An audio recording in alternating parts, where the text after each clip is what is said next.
This is the Stop Playing podcast with Sham and Shaka. I'm Sham. I'm Shaka. What's going on, Sham? Just eating my bananas and peanut butter. So, listeners, let's get something straight. We talked about seafood last week. Sham just discovered that I'm allergic to peanut butter as well. So, Sham enjoys the foods that will do me bodily harm, apparently. Is that how I should take that? I don't know how you're going to sit here and make this about you. I just enjoy food. I make everything about me, Sham.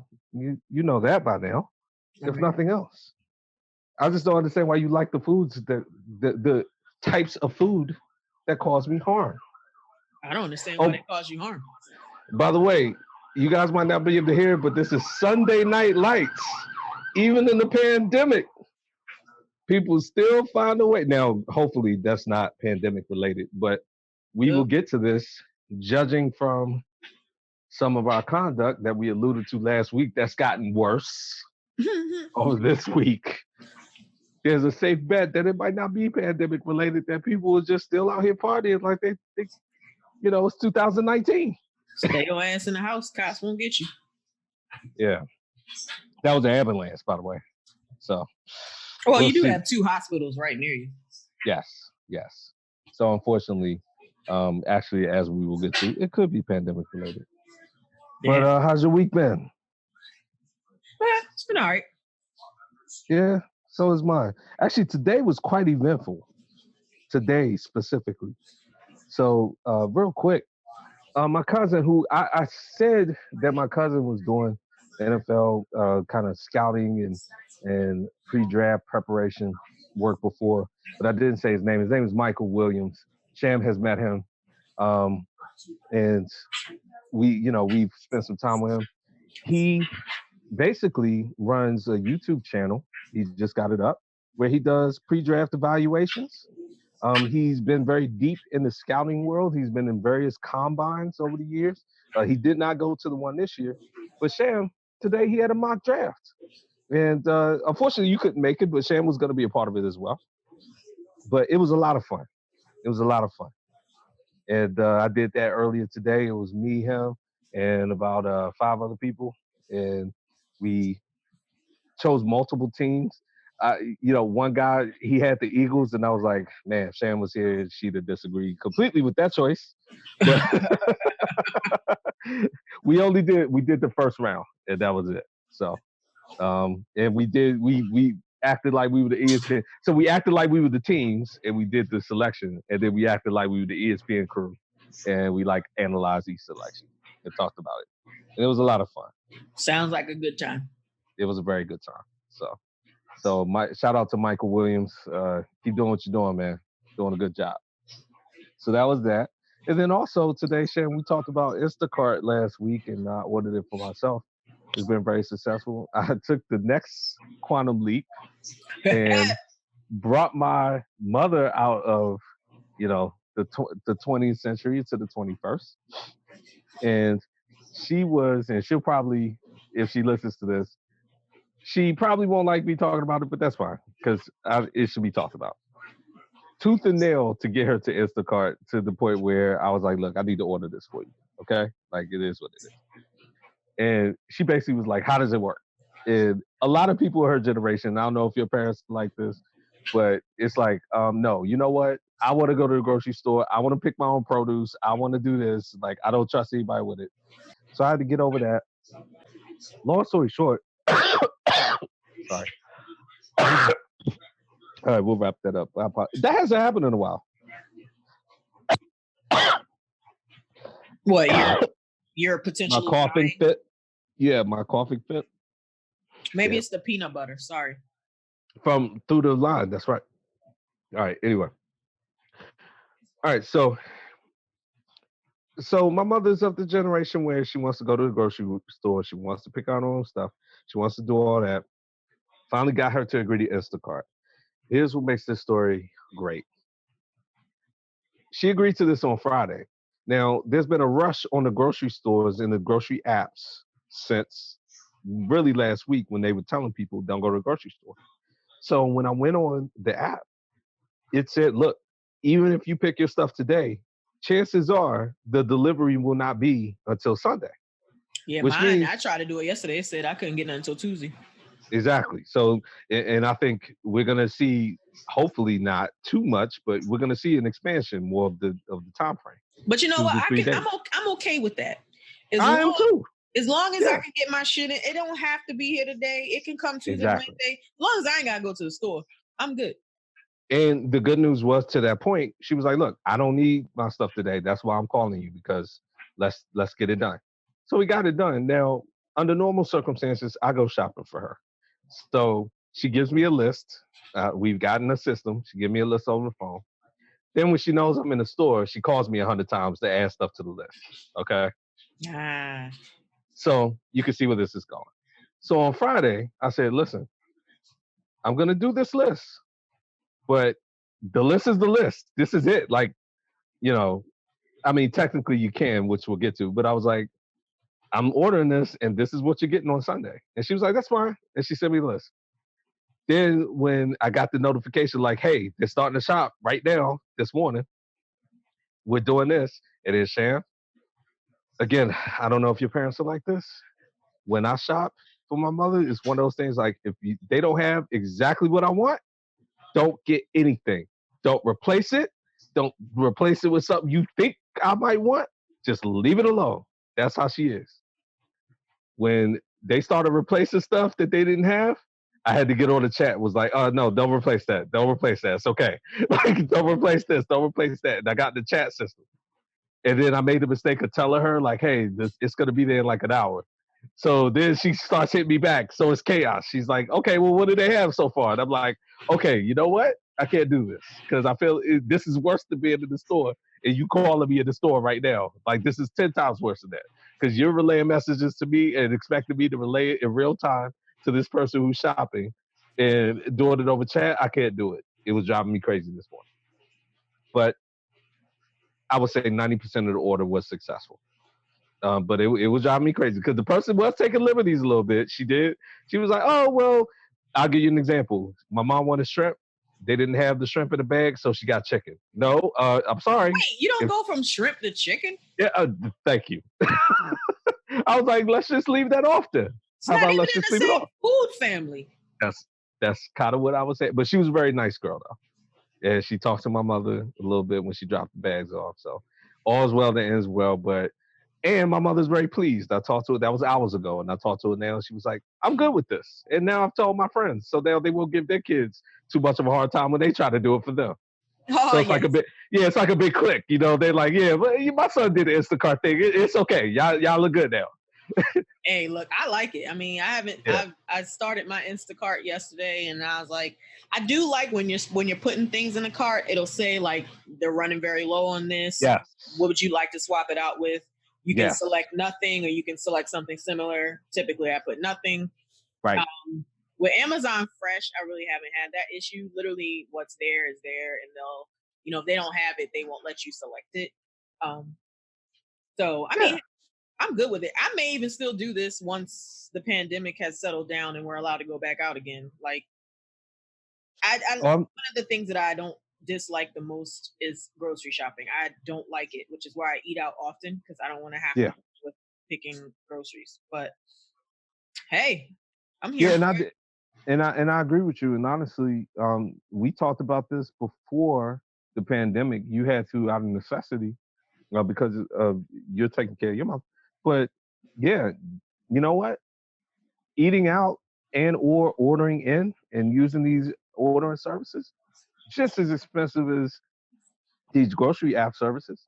And if I can get groceries without having to go to the grocery store, yeah, nah, I'll choose the grocery store. And the last thing, to your point, yeah, that's what upset me so much about the shrimp chicken fiasco, because you're right. They ask you, "Well, if we don't have this, do you want this?" And I chose nothing because I said, don't do it. So don't take liberties. If I say nothing, move on.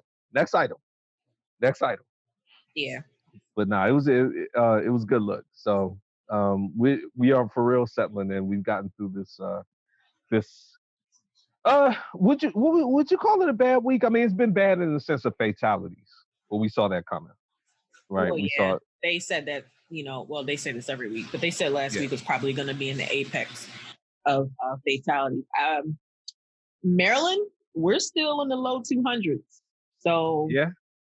I guess Hogan is. I mean, the people of the state are pretty much listening. Yeah. So Hogan's doing his job. I think Maryland as an overall state is good, but yeah, we'll talk about Maryland is a part of a collective, as we all know, as we've titled some of our shows or alluded to. yeah. Unfortunately, it's part of the DMV. So yeah, the DMV is a hotspot. So we'll get to that. Yeah, Prince But George's County has over 1,000 affected. yes, good gracious. But first things first, I want to wrap up the story because man, we were on the heels of this. There are a couple of stories that wrapped up like right after we taped last week. Yeah. Yeah. So let's get on this. Like the next day, actually. Yes. Correct. So let's start with the first one because I think we both were dissatisfied with how this was looking at the time we taped. And then a big development happened, like right not too long after. So you want to lay that one out? Yeah. So we talked about the Secretary of the U.S. Navy kind of like just coming for naval captain. Yep. Crozier. Captain Crozier. And how he was an excellent leader in the aspect of like, hey, look, I got trouble on this ship, and the government is not helping me, the Navy is not helping me, blah blah blah. So they fired the captain, called him kind of like a whistleblower. So the U.S. Naval Secretary this week, after we found out that he had coronavirus, because we actually found out that day we recorded, he came out and was like, hey, I handled this very badly, and I'm sorry. He was trying to be contrite. And the thing about that is, though, I wonder if he would have done that if it wasn't found that that Captain Crozier himself had contracted the virus. Yeah. No, the answer is no. I don't think so. I don't think so either. That's like the first. Oh, okay. It's literally the first thing I said when I saw it on the news, because I saw it come across the screen when I was at work. I was like, I literally walked through the lobby and saw it on the screen and was like, this jackass. Like, that's the first thing out of my mind was this asshole who treated this captain like a shit turd. Yeah. And now he's on TV talking about, oh, I handled that badly. No shit. Correct. Shem, I think we both come to the point when we see these walkbacks where our first reaction is, you don't mean that. And then we keep going. Because you said what you meant the first time. We've been saying this whole show. Right. Always walking back stuff. Like, stop. Yeah. I'm walking it back. You said what you meant. You don't mean that. Bye. You don't. And I respect people more if they just stand by what they say. If you knew you was a jackass, stay being a jackass. And if I can make a small addendum to your point that I think fuels both of our points, actually, he did stand by what he said initially. So he got some blowback. So maybe let's push everything like a day out or even a few hours out, because he got the blowback for what he did. And then he went on some interview, I want to say Fox News or something. And he was like, I stand by what I said. And I guess the blowback hadn't really hit home yet.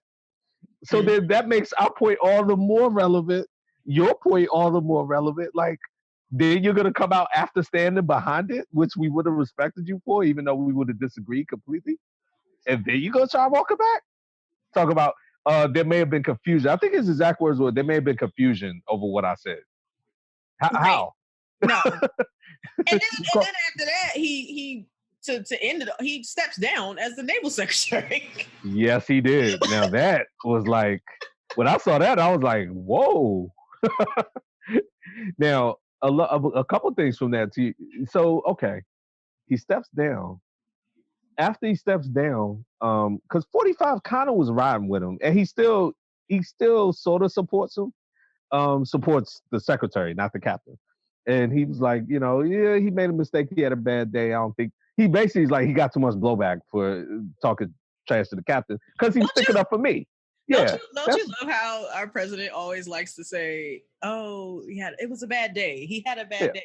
I had a bad day. Correct. Oh, it always comes back to him. I mean, you were joking earlier about me saying it comes back to me. that man, every press conference that man does shows you everything comes back to him. Always, no matter what. But yeah, nah.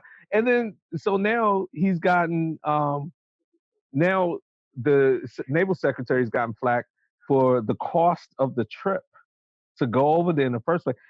Basically, what I walked away from the story is, what was that man smoking by even going on that trip in the first place to talk trash about that captain? Because apparently, I think we both were of the impression that we don't know much about protocol in the Navy.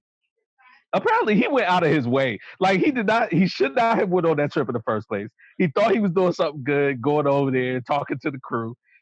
Sham, I saw he went, talked to the crew, because the ship is so massive, as we talked about. He went on the loudspeaker, and that's how he talked trash. Oh, so he talked trash on the intercom. Yes, like you ever see like Crimson Tide, where like they're sitting there barking orders, and like the whole crew got to do something. Like that's how he was doing it. I thought it was like some conference call or something. They say he flew over there, and the purpose was to address the crew and to make them understand that he understood, that they were upset. And he said that, but then he basically like doubled down and badmouthed the captain over the loudspeaker. And they said the crew members were like getting upset, like as he was talking on the ship. Sham, did you see how much that trip cost for him to do this? Wait, so this Bama flew to Guam, correct? To Guam, correct. So how much did it cost? It cost $243,000 for him. How? A security. Don't even get me to guessing why it cost that much. But he's also getting flack for the fact that he went out of his way to do something this stupid, and it cost the American taxpayer that amount of money. Jesus. Yes. So this man, Thomas Motley, we haven't even said his name. Thomas B. Motley. This man, one of my friends has served in the military. I mean, we have a few, but one who I don't agree on anything else about. When I posted about this, and I did a caveat and said, look, I don't serve in the military. From the outside in, this looks like a debacle, and I'm glad he stepped down. He said he's conservative, Sam. He said, look, this man's a disgrace, and everything he did from beginning to end of this situation is an abject lesson on how not to lead not only the military, but any organization. That's what he said. So I will take his word on that, because he was in the military and served very proudly and was like, yeah, nah, you don't got to be on the outside and looking at this. Anybody with common sense can say this man is ignorant and shouldn't be anywhere near that position. Oh, yeah, it's a shit show. Yeah. But he was the acting naval secretary, so yeah, there's a reason why he wasn't given the job. Yeah, and he was only acting because the previous one didn't want to go with 45 partner. See, it's a whole domino trail.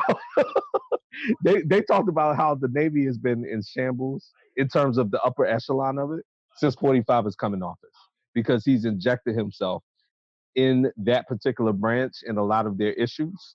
And so it's been just a vacuum of leadership in that particular branch especially. And this has been another example. And since then, 550 members tested positive. Yeah. So there goes our theory about how it spreads on the ship, because apparently, that ship ain't big enough to contain it. Well, I think if they would have just done what I said, maybe. Yeah. Hey, Captain Crozier probably agrees with you. Exactly. Probably agrees with you. So that's the update to that story. So good riddance to bad rubbish for Thomas Motley. Captain Crozier, good. Hopefully you recover, and hopefully those sailors recover soon. They need him. Yeah, they need him. Yeah, and I did, to your point, I heard talk about they're going to review the case in its entirety, and they may reinstate him. Yeah. So we'll see. I like that too. Hopefully that's what happens. We shall see. So moving on to our next story now. I mean, we kind of touched on it a couple times, but let's just dive right on into it. Look, we talked about the military and the 45 a little bit, and his responses and the press conferences and all that. Shan, we spent a lot of time last week. We spent a whole segment basically talking about the Surgeon General, Jerome Adams. And, Shan, this is one of those reasons why I don't like to be too negative on the show, but it's funny when we just bash people for their stupidity. I like that part of our podcast. But when we try to give props, we try to give props to people who doing right. And even though this man is in 45's administration, I was trying to be very equivocal about my evaluation of him. But I mean, I felt like the second we stopped taping, he was like, "Oh, hold my beer real quick. Let me go up here and embarrass myself." Sham, Jerome Adams went up there this week, the Surgeon General from Baltimore, guys. Sham pointed that out last week. But Baltimoreans, you know what? This don't fall on you. But apparently he was trying to connect with y'all and everybody else. He goes up there. So this ties into a bigger story. We were talking about, or he was talking about, what really has been a big story this week about how coronavirus and COVID-19 fatalities have disproportionately affected Black people. Okay, that's serious, and that's horrible for us. And there are many reasons for that, and we can kind of go into them right now. But economics, grocery deserts, food deserts. I never heard that term before this week, by the way. Yeah, I don't know what that is.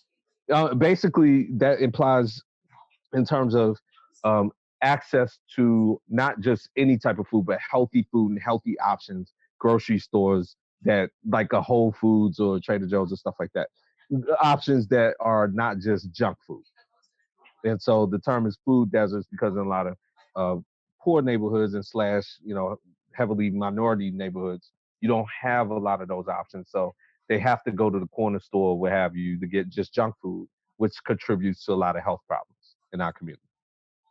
So the term is food deserts in that respect. So he was that story had taken shape before Jerome Adams came up to address it, but Jerome Adams came up and addressed it at one of these horrific press briefings that we have every week.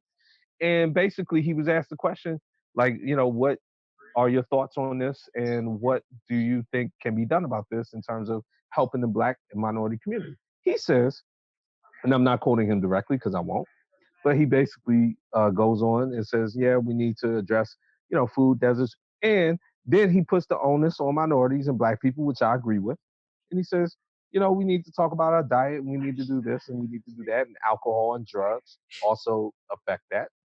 And he said, big mamas and maymays and all kinds of just colloquialism, Sham. He said, do it for your abuela, do it for your granddaddy, do it for your big mama, do it for your pop-pop.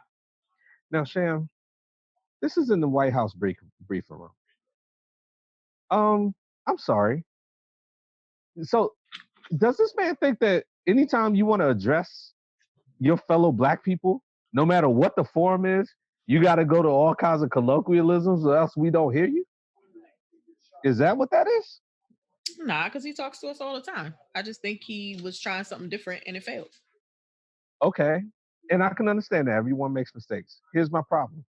After that, when he got criticized for it, Yamiche Alcindor, who we've talked about, I mean, she is all over she's going to be in the mix from there on. She gets up because blowback starts to come immediately because this is live. So she's checking social media.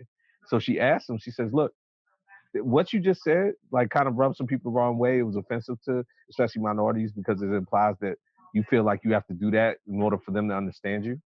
And Sham, here's where my biggest problem is. He says, oh, well, I've checked with the NAACP and I've talked to them about basically like, hey, I've checked with all the like official Black leadership and I'm good on making statements like that. Plus we talk like that in my family. So whatever. That's what I have more of a problem with, even more than the colloquialism itself. Because it makes it seem like Black people are too dumb to understand common sense and that you got to talk to them in slang or else they're not going to understand you. And, oh, by the way, the NAACP and maybe Al Sharpton and Jesse Jackson and whoever else you want to put on that checklist, if I check with them, then if I do something ignorant out here on the podium with Black people, as long as I got their okay, I'm good. That's stupid. So that's my thought on that. Yeah. So Jerome Adams, I kind of take back. That part of it was pretty stupid. I mean, I don't necessarily have a big problem with the colloquialisms. I feel like, you can look at this in two ways. You can say, oh my God, he's being condescending. He thinks Black people are dumb. Or you can say, no, you know what? He's just trying to be relatable. because a lot of us do speak that way. So, I mean, go ahead. I'm sorry. Go ahead. I feel like, I mean, look, I understand why people would be upset about it. I also think that some people's outrage is misplaced. I agree. don't have a big issue with it. I don't. I think in its totality, yeah. So I'm gonna keep it real with you in that, and I'm glad you did dissect, because I'm bunching my outrage. I'm one of those outraged people. I think had it been left at that, and he hadn't tried to defend it, I probably would have put it in perspective. Like, I wouldn't have done it that way, but fine. I do have a problem with the mindset because I think I see a lot of people do this. I don't think when black people, like everybody else, when they see a person in position, when we see a person in a position of authority and respectability, we're gonna hear their message, no matter how they put it. Now, whether we choose to listen is, but the manner in which you present it to us is not going to affect that. That's still on. They're ignorant black people and they're smart black people. They're ignorant white people and they're smart white people. Some people go digest it, some people aren't. Don't change who you are and try to, act like this is how I get the message across to them to get the message across. I don't know. That's just me. But I agree with you. Misplaced outrage, yes, very much so on the first half. Latter half, nah, I'm gonna be outraged on it. Don't put up, Slim. Sorry, that was a bad mistake, in my opinion. In my opinion. Now, Sham, we talked about this. Our area in general, and by area I mean the entire DMV, we are not doing a good job right now of following protocol. We talked a little bit about Baltimore last week, and then I talked about DC. I think we all got our hands a little dirty this week, or excuse me, our images a little dirty for our cities. Would you like to start in Maryland? Oh my God. So it first started with a Baltimore City police officer going into lower income neighborhoods and just like coughing. Yeah. Coughing and sneezing on people. Now it's been said that hundreds of police officers in Baltimore City have contracted COVID-19. So whether or not he was one of them, if he was one of them, he really sucks because he should have been quarantined. And if he wasn't, he's just even a worse person because now you're going around putting fear into everybody by just coughing and sneezing on them in spaces where you should be social distancing. You're supposed to protect and serve, sir. Not go out into in low income neighborhoods, which, let's face it, are mostly black, to try to either scare them or infect them. Yeah, it's ridiculous. It's absurd. Sham, I did not hear that statistic you just said. Did you say hundreds of police officers, plural? Like in Baltimore City. Wow. I didn't know it was that many. Yep. Man, and Baltimore is not a large city, so that police force, I mean, yeah, that's a sizable percentage. That's scary, man. Wow. Yeah, I mean, look, that's just unacceptable. And right. If he wasn't quarantined, then that's a failure on the city. When I can't wait to see what Governor Hogan does with that information. Once he gets to the bottom of that. Well, there's going to be an investigation that kind of uncovers, because it was on video. Somebody in the neighborhood videoed it.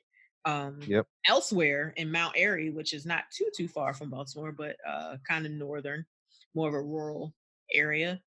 Actually, Mount Airy is where they do the Caribbean Wine Festival generally, that a lot of people attend.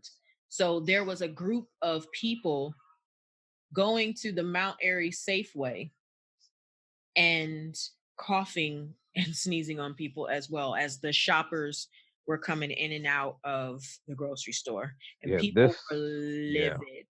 Absolutely. They thought it was a joke, like it was the most hilarious thing. Like, I've posted on my social media as well as ours. You might as well get the bail money ready. Yeah. Because strikes and kicks will be thrown. Yeah, we got a wreck. Anybody decides they're gonna come and cough and sneeze on me on purpose. We not doing this at all. Is the early, I guess, thought that these are teenagers doing this? That was the assumption that I made. I mean, it I sounded think like the it was story. I think people. the story implied it. Yeah, Yeah. a It said group of teenagers. young people. Yeah. I don't know what world these. I'm at the age now. I've been at this age though. I'm take. Not only am I throwing hands, I'm taking belts off, and we whooping in there, like all over the place too. You gonna cough on me? First of all, coughing on me in general, pandemic or not, like, yeah, nah, we already got a problem. On purpose? Yeah, nah. Because on accident, if I feel the cough, I'm gonna turn to you, be like, are you serious? Right. Yeah, I'm gonna look at you sideways because first of all, you ain't covering your mouth, and secondly, you ain't even covered. Period. Like you're not correct. wearing a mask, you're not anything, and then you're gonna cough and not cover your mouth. Like get out of here. So the cops are looking for these people. They will get locked up when they get caught because they're teenagers. They're dumb. Somebody left the trail. These Oh aren't yeah, they mass. probably posted it on social media. Come on now. Exactly. These aren't masterminds. They will get caught, and I hope they and their families are properly embarrassed. Oh, they should be. Oh, and let Yeah. me go back on that number. So more than 200 Baltimore City police officers have been quarantined. Okay. Actual Okay. number of infected is around 16, I want to say. Okay. Okay. All right. But that makes sense both ways to quarantine all 200 Mhm. for contact tracking. And now I'm seeing that 36 officers in DC, I want to say. Um, yeah, which leads to next thing. DC, specifically DC, but expanded to the DMV is the next hotspot. DC is by far. I mean, it's been on CNN. It's been everywhere. The DMV is the next hotspot, and I saw press conference from the mayor. You and I both been following the local news, probably a lot more than either one of us would lately. But the mayor has not had a daily one. Governor Hogan's been, I want to say, every maybe 2 days, 2 or 3 days. I don't know if he's been every day. No, he's Maybe been he every said that. day around like 11 o'clock. Okay. Mayor Bowser hasn't been every day, but she's been probably every other day. And then I don't know the county executive in Prince George's County, but Prince George's specifically, again, a lot of majority black people in that county. Um, Mhm. the DMV in general is the next hotspot, and from what the mayor says, June will see the apex. Now that's a very dire prediction. I saw that today that she said that. In terms of the apex of fatalities, I would hope that what she's trying to do is give a very dire prediction for June and then over promise, or excuse me, under promise and over deliver and scale that back. Because if that's the case, then we got 2 months of hell to go through. But here's the thing, So, though: it doesn't have to be the apex if people do what the hell they're supposed to do. and I think that, and I'm hoping that's her strategy. I'm hoping what she's saying is, look, on the trajectory we're on right now, we are the next hotspot. And if we don't, I'm going to lay out a plan, but let's say you guys just continue to do what the hell you want. We're going to go through this for 2 months and we're going to have the apex in June. I hope our strategy is then to come around and say, this is continue to do what we're saying and stay sheltered in place.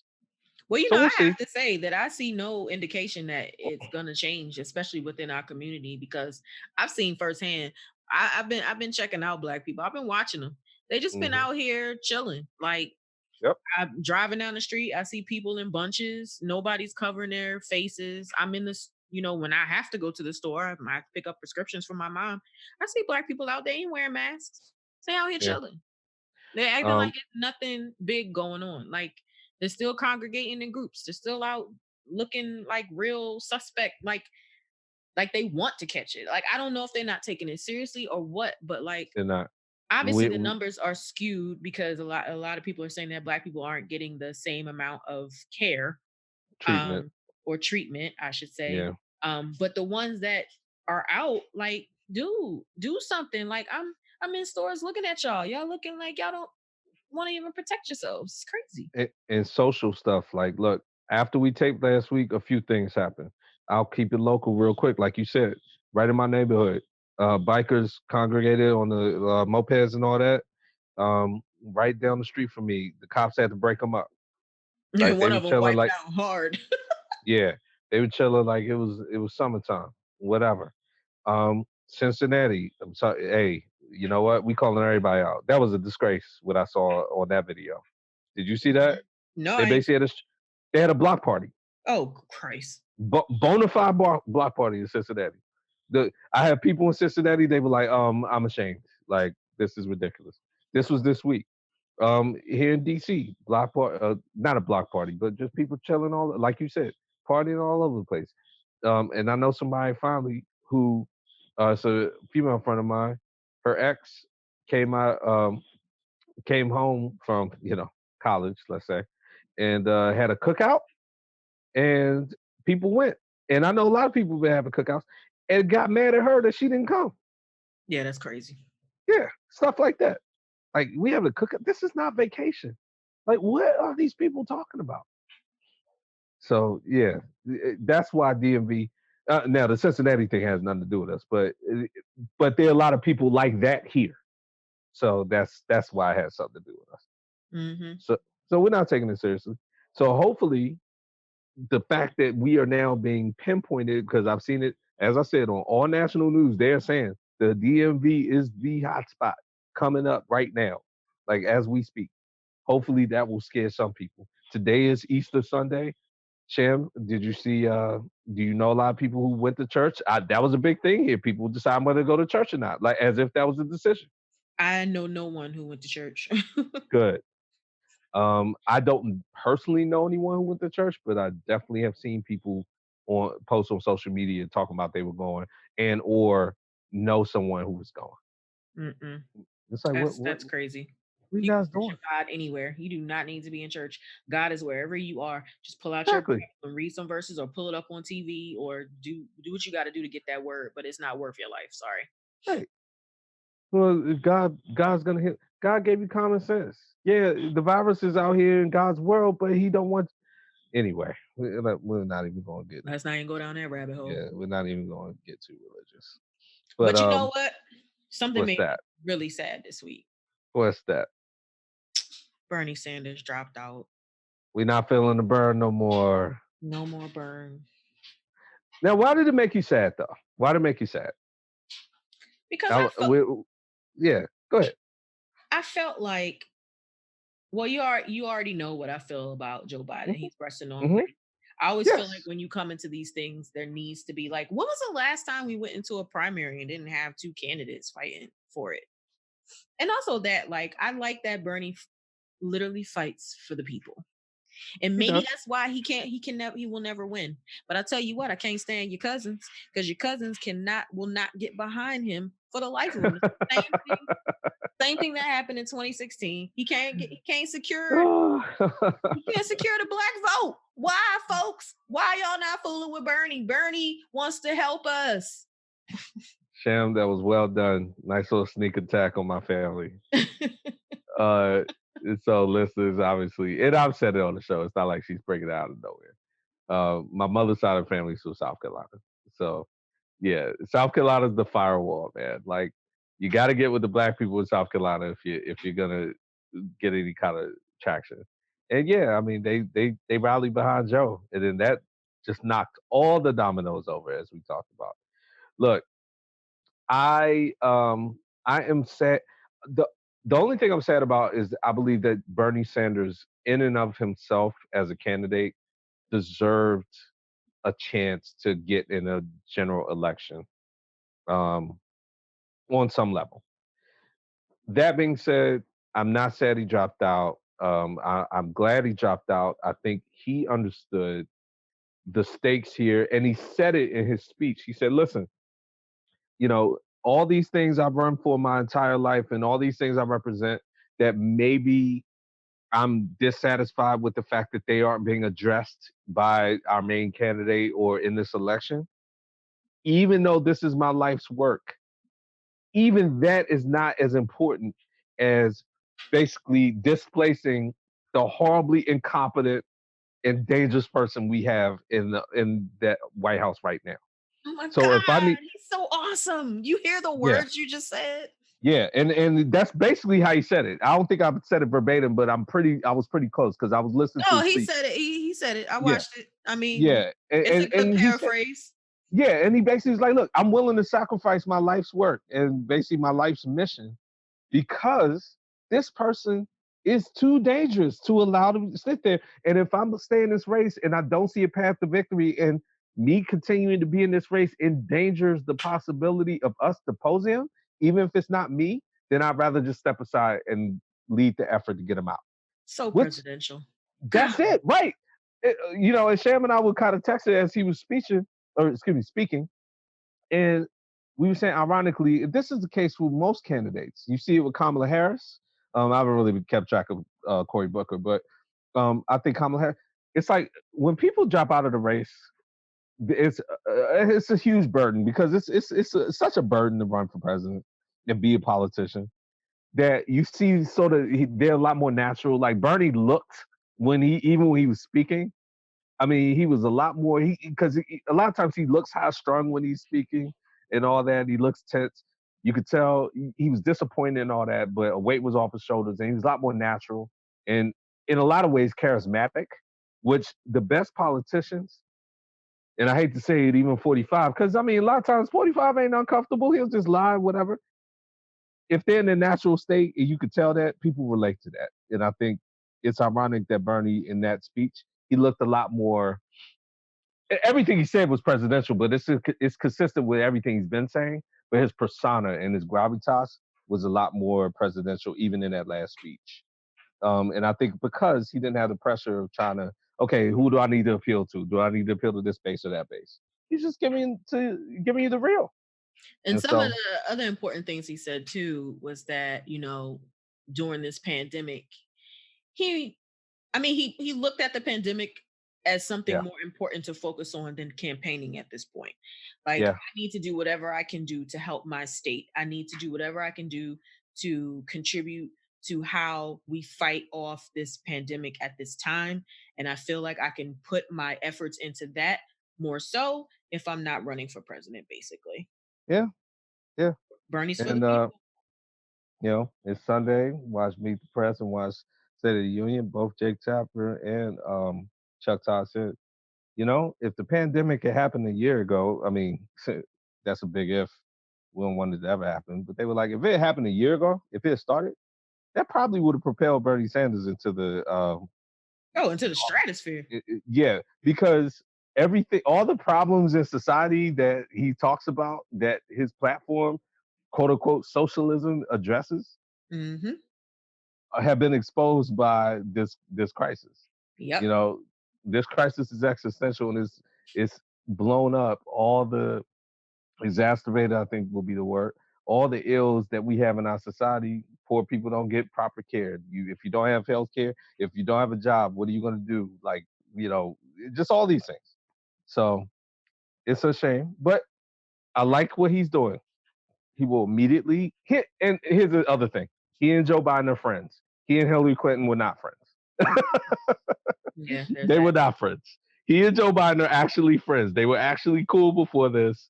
And you could tell they really didn't go at each other. They were having little disagreements, but it'd be like two homeboys, trying to get the same position. They try to get the same girl, basically. So, Mhm. I'm gonna make you try to I'm gonna make you look a little bad, but I mean, you still my man. Yeah. And Meanwhile, your boy Uncle Joe out here trying to look like a progressive all of a sudden. yeah, Uncle Joe need to look like something. He's not being visible enough. Well, I he's mean, only that's doing that because he needs those Bernie supporters now. So yes, he got to put some of Bernie's politics into his own to try to go over the top. But I'm telling yeah. you, And I then said this before, like the debates between him and Donald Trump. Donald Trump's gonna kill him in a debate, even you if think he don't. so? Look, he's gonna kill him just because of the manner in which he speaks. He ain't gonna be Yeah. talking about shit, but No. Yeah, forget the issues. yeah, issues. What do you mean issues? No, issues gonna suck. But he's definitely gonna like crush him because that's what he does. He's gonna freaking say some outlandish crap. I It's not mean, gonna make sense, and it's gonna be funny, and everybody's gonna forget what the issues are because Trump's gonna be out there being stupid. I mean, Sharon, before we get to our last political story, especially Uncle Joe, one of the press conferences this week, 45 gave you a taste of what he gonna do to Uncle Joe. When Bernie dropped out, the day he dropped out, he don't want to talk too bad about Bernie, like you said, because 45 wants Bernie supporters. He point blank said, a portion, like a third of them voted for me. So, I think I could get him again. Yeah, and we didn't get no Bernie tweet. Yeah, because he's not trying to wreck Bernie like that. And so he was like, Bernie. He was like, it's a shame he dropped out, but whatever. And then he said, can somebody answer me a question? Why isn't Obama endorsed Biden yet? Like, what's he doing? You know why? And then Sham, my man said, we all know why. I know why, but I'm not gonna say it. He said that in the White House briefing room, like at the press conference, at what's supposed to be the press conference to address coronavirus. I mean, he took time out of his day. That was one of the issues that was brought up on Meet the Press today. Why? Yes. Why those press conferences are not doing him any favors, but that was funny though. Like, why is he using these COVID press conferences to talk about random stuff that has nothing to do with the pandemic? Yeah, and forever. Yeah, and they're talking about it because the man is so narcissistic that because he can't go out on the campaign trail, this is his only platform to use that. And real quick about the White House briefing room, we always like to cover these transitions. We have a new White House press secretary.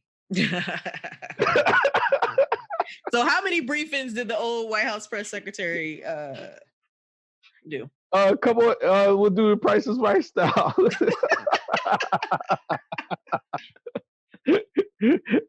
I'll take a guess. One. I'm gonna go with 0. You win the prize. Her claim to fame was being roughed up by security in South Korea. That was it. Yes. Stephanie Grisham Stephanie Grisham. That was the only thing she did that we even talked about on this here podcast, was how she got basically beat up when she was over there. And then we said nothing else about her. And the over-under on her was that it was going to be no press conferences, and we were both correct. Sham, I have a theory about this. 45.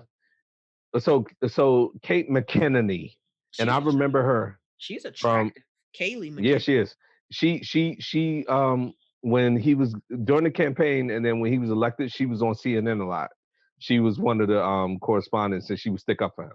So she was like the one or two out of the panel of like 8 people that would like bash him. She would always stick up for him. So I remember her. And yeah, didn't he like ban CNN and MSNBC from the White House? Yeah. Or he tried to, but they in there now. Yeah, he can't do that. You can't do that. Oh no, they be in there giving it to him. Jim Acosta and all those, they be in there giving it to him. But she used to be on that panel sticking up for him. So he probably saw that, was like, yo, okay, if she can handle herself on the CNN set, then she's good. But my theory is that 45 was like, wait a minute. I'm going out here every day doing these press conferences. I don't need Stephanie Grisham. Anybody can do this, because he thinks he's doing a good job. He thinks it's a hookup. So I think it's ironic that he's firing his press secretary now when she ain't been doing nothing this whole time. But it's since he's going out there like, yo, this job isn't hard at all. What's your problem? That basically that's why he's not going out there. So. But then why did he hire another one? My point is, he could have left it empty. I think they probably have an understanding. This is the 4th one, and he hasn't even finished his term. Yeah, 4th one in 3 years. That's crazy.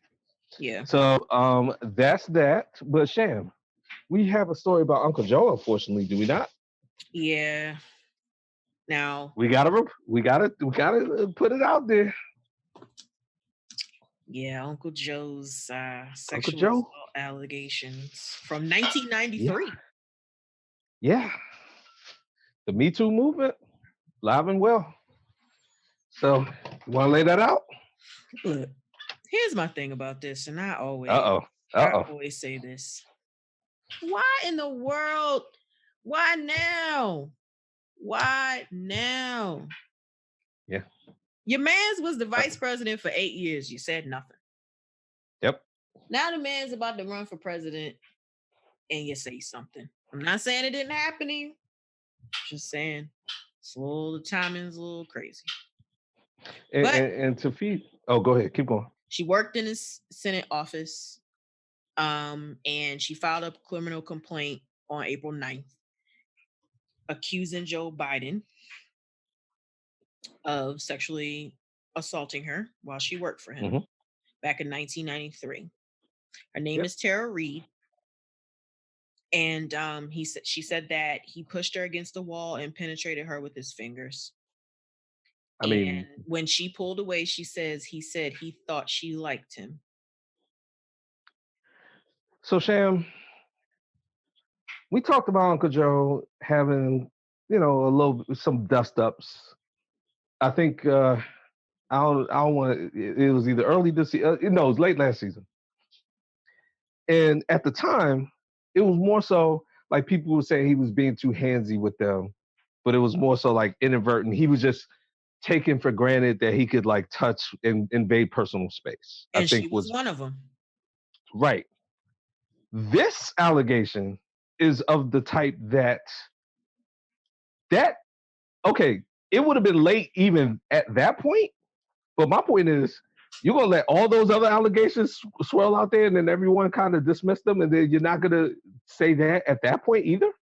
Yeah, and she even admitted that she's beyond the statute of limitations on this particular issue. Yeah. And you just said, okay, he was vice president for 8 years, and then he hasn't really been, he's been in the Senate for 4 more years after that, because he didn't run, or 3 more years, I should say. And then you didn't even wait till he actually ran for president. You waited till he became the nominee. Right. Right after Bernie Sanders dropped out, you were like, right. Okay, now's my time. Yeah, because he's been running for president for a little while. So even then, you could have been like, okay, So yeah, look, it's got to be investigated. If it happened, it happened. Uncle Joe, that's a little, man, good gracious. You can't have that on your jacket to be out here like trumpeting anything. But at the same time, why not? Our current president was grabbing people in the pussy and no one cared. Yeah, but I'll put it this way. Knowing that, if you have this in your past, you got to be nervous as hell, and that's going to come out. And the Democratic base is not as forgiving as the Republican base. No, facts. Yeah, so Republicans only care about their agenda. They don't care about how to get there. Yeah, it's like, that's a shame. But is he going to get somebody in there against abortion and affirmative action? All right, well, cool. We can swallow this pill. Right. They did that with the president and with the Supreme Court seat. They're like, yeah, we need to get who we need. Yeah, we need what we want. So that's what that is. But we'll see how that plays out. Probably, I will say there's nothing this serious that I can think of unless we go back to Clinton. But usually after the main nominees are decided, some big story comes out about them, and it kind of goes away after a little while. So hopefully that's this. We'll see.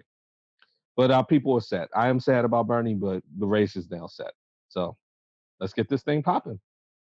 And we just alluded to it, so we basically just covered it. 45 believes that it's a good idea to go out and have these press conferences every day, Sham. We talked about it last week and even the week before that he was getting a slight little bump. But we also alluded to the fact that it's early in the process, and Americans will initially rally around their leader in a crisis. Well, if the leader comes out every day and acts like he don't know what he's talking about, even his most ardent supporters are like, look, man, you need to calm down. His polls are starting to drop a little bit. And these press conferences, they're not dropping nearly enough for my taste. Because my point is, all you need to see is what, Sham? Maybe 10 minutes of these press conferences after he reads his first statement. So he goes out and he reads a dry statement that somebody clearly wrote for him, like, hey, man, I would love to be in a room with his people are like, okay, Mr. President, today, can you try it our way? Like, just go out here and read the statement and then leave. Can you try that? Like, please. Okay, nah, I promise. I'll keep it short. And then he gets up there and gets carried away, Sham. It's crazy. He goes out there, he reads the statement. You can tell he didn't write it because he puts no emphasis in it.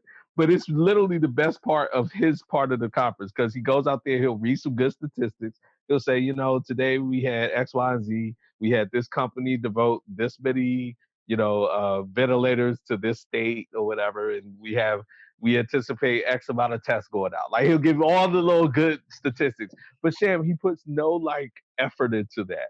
And I'm like, dude, that's the part where you need to be animated because this is what you're getting beat up on. And then he'll just read it, and then when he starts taking questions, the reporters be ready for him. They'll be like, all right, look, all that's well and good, but like 2 weeks ago, you said this was not a problem. Like, so how are you fixing that?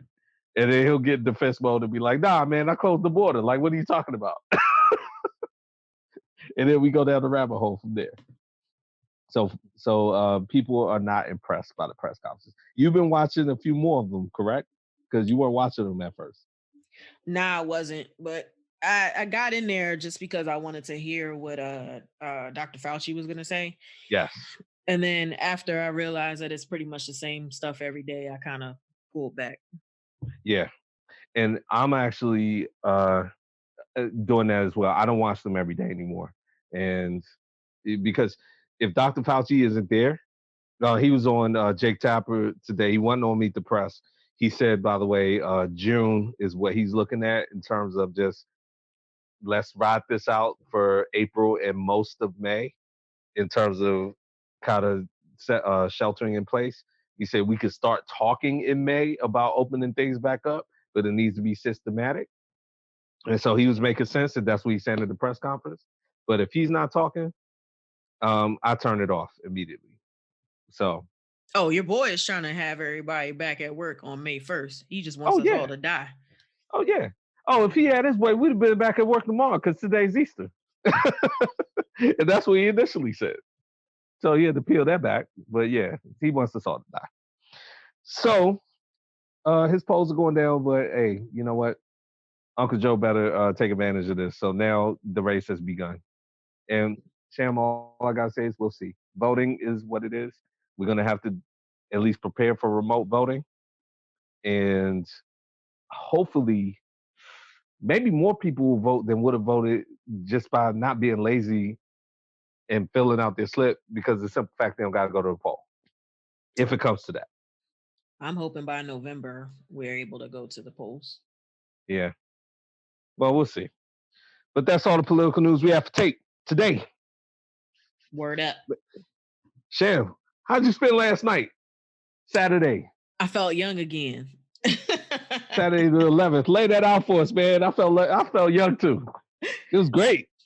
So last night, there was another epic DJ battle on Instagram. It was, well, not DJ battle. Let's not call this. Let's call it a producer battle because they weren't actually DJing. But let's call this a producer battle.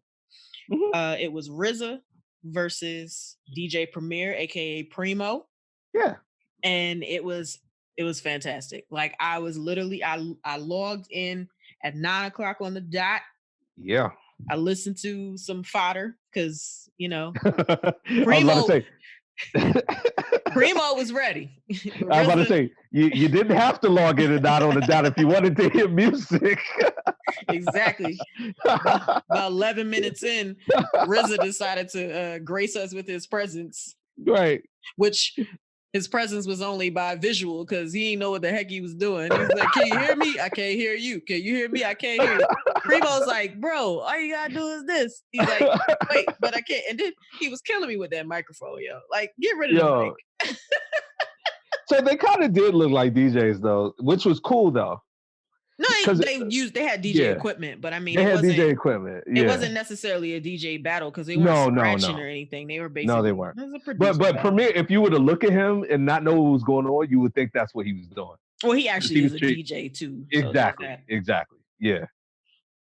That was funny though. Sham,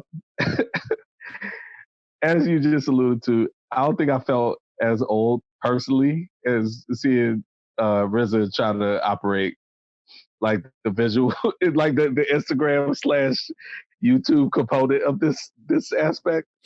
And to your point, DJ Premier basically at this point became the executive producer of the show because he was also teaching RZA how to like navigate getting his music, getting his music, so that we could all see it. Share. I'm sorry. I felt a pang of just empathy and age when DJ Premier was like, RZA, take your finger and drag down. He's like, yeah, I don't see the people scrolling. Like, where the people scrolling? Like, I had an image of like me with one of my parents, my grandparents, or somebody like, just give me the phone. Look, this is how you do it. I'm uploading an app for you, okay? Like, don't worry. But it was great though. It was really good. Music wise, it was awesome. Yes. A lot of people stepped out there and was like RZA won, but I don't think it was that clear cut. I mean, I'll accept the tie, but honestly, I think Primo won. Honestly, but I don't think. But to your point, it was close, regardless. Oh yeah. I got Primo in that one, and that just may be because of I love Gang Starr. Once he played Dwick, I was done. That's all I needed to just stay alive last night. I did like that Primo has his catalog seems to be a little more broad with who he worked with. You had some Nas, you had some Jay-Z, you had some Biggie, you had some Gang Starr, you had some Kanye, he even threw Christina Aguilera in there at one point. Yeah, that was cool. Yeah. He worked with Royce to 5'9". Like, I mean, he had a very like vast array of like folks he worked with, whereas like, and this is no shade because all this stuff is great, but RZA mostly just had Wu-Tang and Wu-Tang affiliates. Like, he threw in a Biggie joint, which was like a curveball. Long Kiss Goodnight was a huge curveball because you weren't expecting it.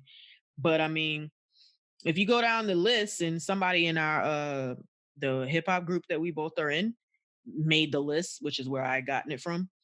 And so, but yeah, like, look, nobody lost last night. Hip hop won. We all won. We got to hear some bangers from the 90s, and they even like started doing some unreleased ones towards the end. But yeah, it was great. It was a great time. We were talking about like Instacart and all that kind of stuff. One of the holdovers from this epidemic, I mean, I don't see why they being musicians, can't. Now, it won't be out of necessity, but do stuff like this like more often, even after we get back to quote unquote normal. Just mix it up once in a while, man, because the fans, I mean, we love this. Yeah. And you want to talk about finding a way to get yourself back relevant in an easy way. You don't have to book venues and none of that. Because I think a lot of people are finding their inner shelter in places right now. Like, a lot of people are glad we don't have an excuse to go out and spend money. You know what I mean? Yeah, but I mean, they got to make a living too, so I understand that. Oh no, but, yeah. But I think a lot of this is just to control their own sanity, because they're creative people. They need an outlet to do their thing. So it's just to that point, awesome.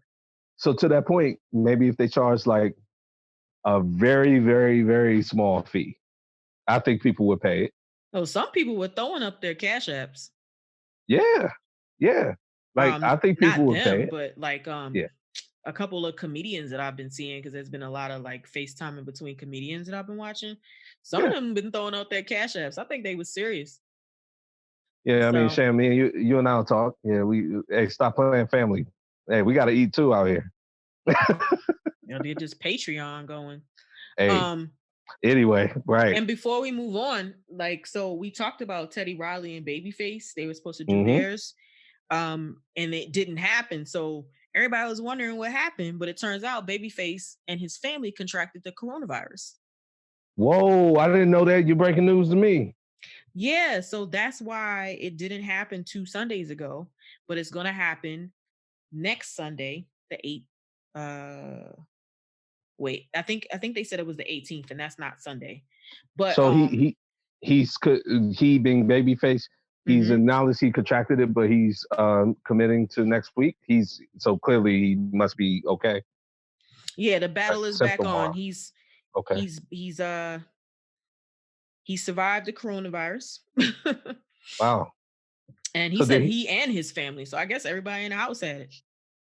So did he like make a video or something? I completely missed this. He announced it on his Instagram Wow. the day before yesterday. I want to say Friday. So yeah. So April 18th, 9 p.m. Eastern, we're gonna get our Teddy Riley versus Babyface battle. And I'm looking forward to that. I'm looking forward to that too. So Shem, as this battle was happening yesterday, or whatever you want to call it, my friends and I were talking. I have a request that I'll say in a second, but is there anyone that you want to see that hasn't happened yet that you could think of? I want to see vocalist battles. Oh, I bet you do. I want to see some of the best vocalists on the planet just get out there and just start ripping on each other. That's what I want to see.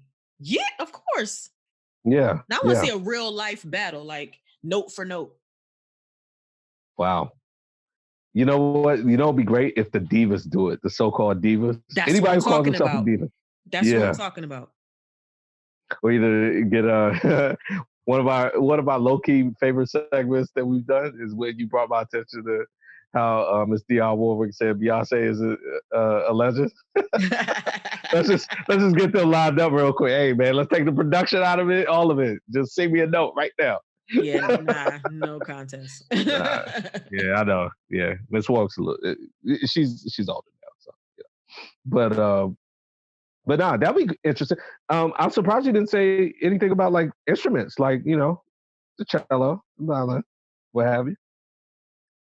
I mean, that's not very interesting.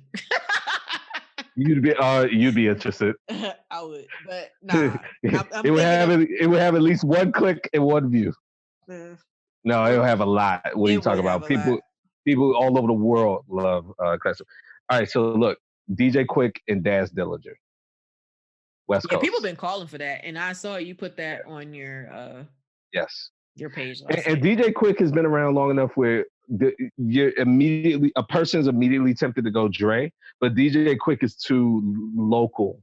And Dre, even though they've been around for essentially this amount of time, DJ Quick's been around longer than Daz. Daz is more on that level because Daz is more regional. Dre is too big. People would automatically give it to Dre regardless because his hits are more mainstream. But Quick got a lot of hits for you, but so does Daz. That would be a good one. I'm waiting to see that. I'm starting my sham-like writing campaign to the powers that be. I don't know where my letters will go. I don't know who gets them. They probably sit in a pile somewhere. I'm working on it, guys. So when that battle happens, you can credit me for it. I guess is what I'm trying to say. Yeah. So that was fun though. That was fun. Sham, speaking of fun, you brought my attention to a story that just like, oh my God, I lit up. I thought you would enjoy that. Yes. Lay it out, please. You deserve it. The brain are coming back, and guess what? They're ready to take over the world again. What are we gonna do today? The same thing we do every day, Pinky. Try to take over the world. Yeah, so Pinky and the Brain's coming back to TV. And as you know, Pinky and Brain spun off of the Animaniacs. Yes. Which is also coming back to TV. Which is awesome. And, we grew up on... now that we're grown, I appreciate what basically the people in charge of cartoons were doing. Looney Tunes and all that started like in the 30s. Mm-hmm. So when we were growing up, they were like 50 years old already. So they were recycling those, but we were just eating them up like it was just candy. Then they were like, let's just give these guys something fresh. But basically they recycled the recycle and gave us Animaniacs, but they changed the whole like format. But they did it like they would give us little snippets and it was like a variety show for cartoons. It was like Saturday Night Live where they do different skits. It was great. I I mean, they do all kinds of stuff on cartoons now that I probably like. Oh, I don't know how they do that, but I appreciate it more now than then. Just like the pigeons, the Goodfellas pigeons. I didn't appreciate what that was about at all at the time because I hadn't seen Goodfellas. Mm-hmm. But yeah, Pinky the Brain, I'm so excited about though. Those are Yeah, I'm great. really excited. No date yet, but it's coming. Mm-hmm. Yeah, I mean, anything that's coming, there's no date for it. Right. It's like date TBA. But with animation though, you don't have Yeah. as many. You're not gonna have as many restraints. Like people can do voiceovers from That's right. from anywhere. So Yeah. I'm thinking this fall is what I really heard, but no date. I would hope so. You know, it's interesting though. You talk about animation. You're right. I mean, the challenges are far less than live action. But do you ever watch those kind of behind the scenes where they show like animation production, like a movie like Shrek or whatever, and they show the actors in there?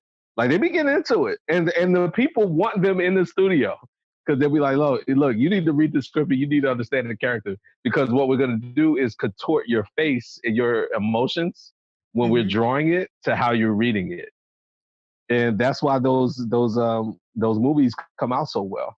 So it'll be interesting to see how they try to cope with that if they try to just plow through and don't have the actors in the studio because they do take that very seriously. But or I they could agree be with in you. the studio. You ain't gotta have 30 people in there. It could just be you and That's the true. engineer. So That's true. Yeah. they'll make Yeah, it that's work. true. It's They'll make it it's work. less challenges with that. They'll make it work. So yeah, I'm real excited about that though. So we talked about it Easter weekend. Um, entertainment. Have you seen? Easter weekend is also Passover, and it's a religious kind of critical mass of a bunch of religions. Ramadan, that type of thing. This weekend. Have you seen a bunch of shows or anything themed on TV like around that? The Clark Sisters movie came out last night, and I have no doubt that has something to do with Easter. Typically for us though, as a family, like we used to just always watch the Ten Commandments every year. So do I. Is that coming on tonight, by the way? I'm actually looking it up right now as we speak. Yes. With Charlton Heston. Jesus Christ Superstar is on right now. That your friend is in that. Yes, he is. But and no, I think he's simulcast. I don't see Ten Commandments. Yeah, man. Ten Commandments used to be a staple. Charlton Heston. And that movie's like 5 hours long, so that would have had to start at like 6 o'clock. Yeah. Charlton Heston, Yul Brynner. That's when they had no problem making white people look non-white or try to make white people look non-white. Right. Yeah. But so the Passion of Christ came on Friday, which obviously was Good Friday, so it's appropriate. That's a good one. Even though Mel Gibson is not a good person, but that is a good movie. And if you watched it, and that's another example, they made Christ like a white dude, Jim Caviezel, but he played it very well. But it's been interesting. We talked a little bit about people going to church. So really, what they're trying to do is curb the entertainment to people virtually either watching something church related. The Clark Sisters movie has gotten a lot of buzz on social media. Have you seen that? Seen the buzz, but I was busy getting my jam on with Primo and RZA last night, so they were airing simultaneously. I did actually start watching about the first half hour of it today. So far, so good. So I'm probably gonna finish watching that tonight after we record. But I've been hearing you DVR'd it. Yeah, I've been hearing nothing but like good things, and so far, I have to say it's been pretty good in the first 20 minutes to half hour that I've seen. There have been people I've seen comparing it to the Jackson 5 movie, like the old school Jackson. Yeah, the Angela Bassett one. Mama's like Joe. She ain't playing. And you learn that early. Apparently. You learn that immediately. I mean, the fact that you can be like that about gospel music, of all music, but apparently you can be ham about anything, huh? I mean, she was ham about the precision. about the preciseness of. I mean, I'm only gonna give you. This is not a spoiler, but like she woke them kids up at like 3:00 in the morning and was like, "Y'all got to hit these notes." So. Yikes! Yeah, they say, yo, she's baby Joe Jackson out here. He's like, word? Okay. So happy Easter in that respect. We'll get back to normal at some point, but yeah, I'm looking for 10 Commandments too, man. I'm a little sad. Yeah, you can buy it for $4.99 on demand though. Yeah, I might end up doing that. Because it's sure not airing tonight. What a joke. Nah, it sure ain't. Because like you said, they should have started that around 3:00 p.m. But, all right. A little wrap-up story, and then if you have any other entertainment notes before we move to sports. So Lori Loughlin, listen, Aunt Becky is always going to get some time on this tape, okay? Aunt Becky, Sham, she had a little bump, and we talked about it, okay? She had a little positive bump in the case because, the prosecution and the FBI, they were doing some shenanigans and trying to, force Rick Singer to basically like coerce some testimony from him. So she was looking like she was trying to get some stuff thrown out. But now, of course, more and more information is coming out. This is what I love about this story. The thing that came out this week about the Aunt Becky case is that a high school counselor for one of her daughters got concerned, or the guidance counselor. So not just anybody. This is the person in high school who's responsible for helping you get to college. Yeah, let's map out the plan for college. Okay. Raised concerns when he was talking to people from USC and other places, like, yo, what's all this stuff about the crew team? Like, I'm looking through her records. I'm a guidance counselor. She don't do crew. Like, what is it? Just raising legit concerns. Like, hey man, maybe somebody's file got mixed up. Like, what's all this crew stuff? I don't get it. Like, innocently now, he did say it to the USC people, like, hey man, why do y'all keep talking about this crew stuff? Like, this girl is nowhere near crew. Said that guy back to homeboy. I don't know how to say his name. Is it Muslim, something like that? Aunt Becky's husband? Yeah. Yes. The chicks, their father and her husband. My man drove up to the school. He was hot. He was hot. Like, what'd you say to USC people? He was like, oh yeah, well, for some reason they keep harping on this crew thing. I just told them your daughter's not in crew. Like, what are you talking about? And he was like, you don't know what you're talking about. Okay, you're out of your depth. You're interfering with something. You don't know what you're talking about. He's like, hey man, all I'm trying to say is, matter of fact, this was my favorite part of the story, Sham. He said, hey, don't worry about it. Your daughter's a social influencer. I've been pushing that angle. Like, he's like, for whatever reason, like, she got millions of followers. So that should prove to a college that she can get in off that. Which he has a good point. Do you know who my daughter is? Yeah. Basically what he said.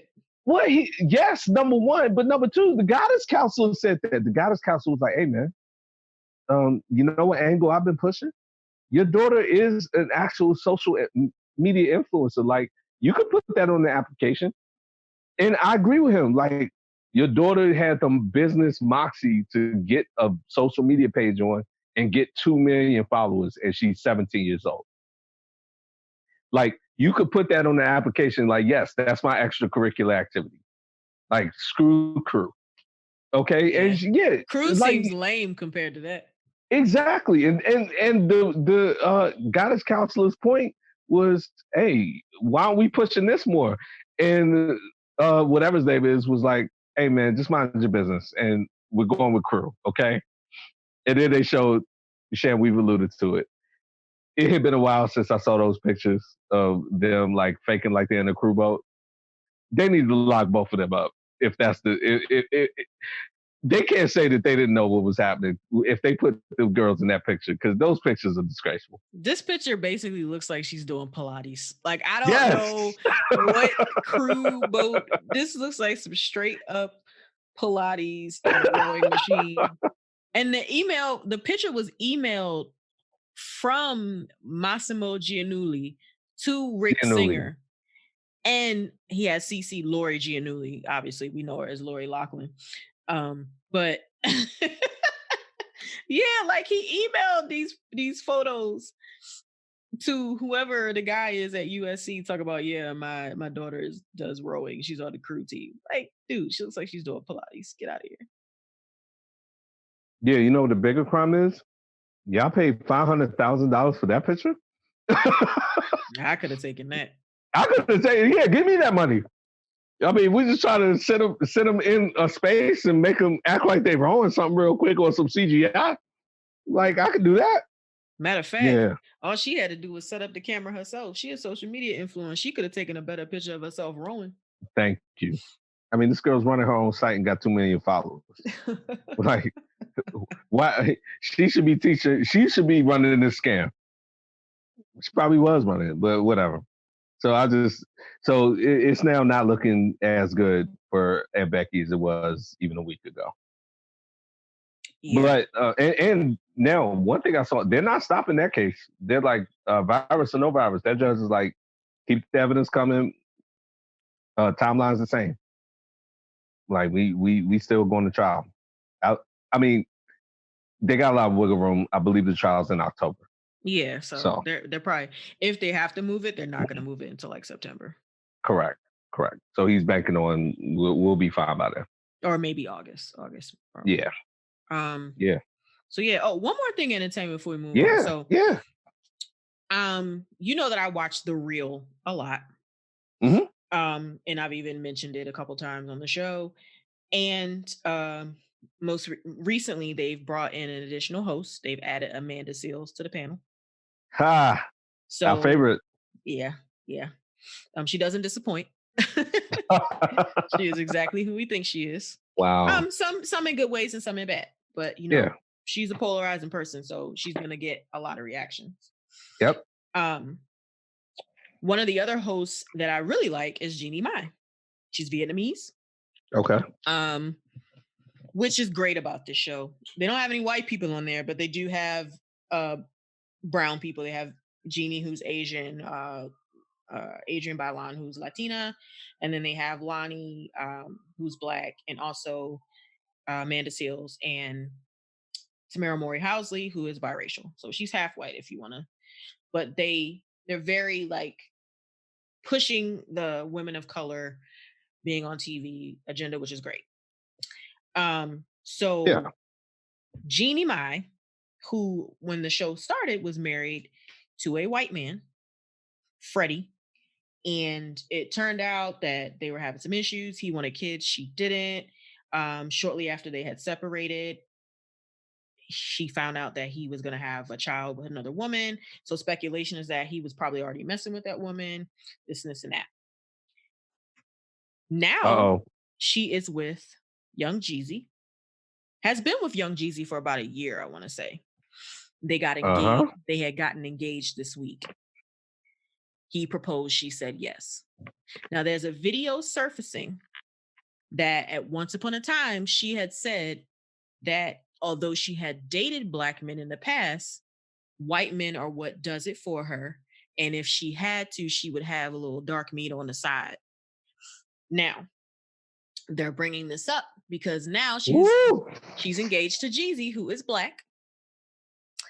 And very, very Black. And so now people are calling her out for the statement that she made.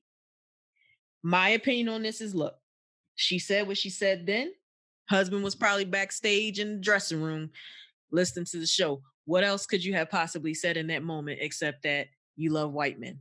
Because you were married to a white man. Now people are like, she's contradicting herself.